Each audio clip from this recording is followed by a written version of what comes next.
স্বর্গ থেকে নিক্ষেপ করলে আমাদের সুখ দুঃখ মাটির করায়।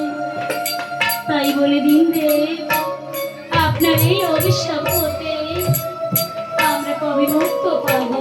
না, তার আগে ভালো কেন কেন এই দেবীর সামনে নিত্যের তাল ভঙ্গ করে আমাকে করলে অপমান বলো?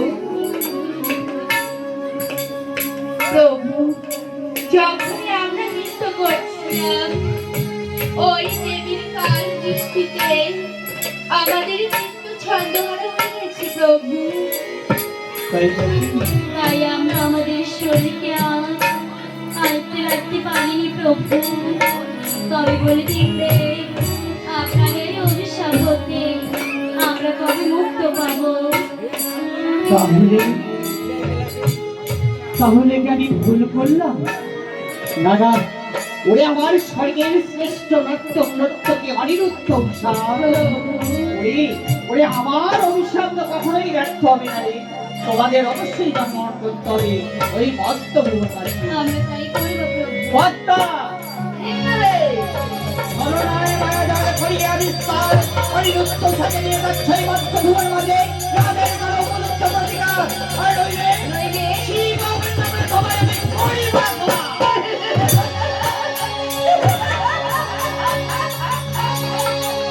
নাচিতে নাচিতে তার ভঙ্গ করে দিবে এই নিত্যর মাঝার। তাই তো অভিশাপ জানিয়েছে তাহাকে। ইন্দ্রদেব, ওদের জন্য আপনার কোনো চিন্তা করতে হবে না, ওদের আমার সঙ্গে পাঠিয়ে দাও। ভালো জায়গা দেখে আমি মানুষ বলে জন্মগ্রহণ করাবো, তুমি কোথায় তাদের জন্মগ্রহণ করবে? অনুষ্ঠকে জন্মগ্রহণ করাবো। চাম্পালি নগরে ঘর, যাদের পুত্র লক্ষিত আর উষাকে কি জন্মগ্রহণ করাবো বাষ্যবানিয়ার ঘরে কন্যা বেহুলা রূপে, যাহাতে তারা সুখে সাহায্যে বসবাস করতে পারে, তারই ব্যবস্থা আমি করবো। ইন্দ্রদেব, অতীব দুঃখের সহিত তোমার প্রস্তাব আমি মেনে নিলাম পদ্মা। যাও যাও, ওই আমার স্বর্গের শ্রেষ্ঠ নর্তকী অনিরুদ্ধ উষা, ওরে তোমরা গিয়ে জন্মগ্রহণ করো ওই মর্তভূমির কাছে। আমরা তাই করবো প্রভু। কিন্তু এই দেবীর চরণে রাখিও প্রণতি। ঠিক আছে প্রভু। আর শোনো, মম অভিশাপ হতে মুক্ত হলে পুনরায় ফিরে এসো এই স্বর্গধামে। ঠিক আছে প্রভু। কিন্তু অনিরুদ্ধ উষা, প্রভু, তোমাদের আমি অভিশাপ করে যে বড় ভুল করলাম যে অনিরুদ্ধ উষা, এই অনিরুদ্ধ উষা ছাড়া এই স্বর্গপুরী অন্ধকার হয়ে যাবে রে অনিরুদ্ধ উষা।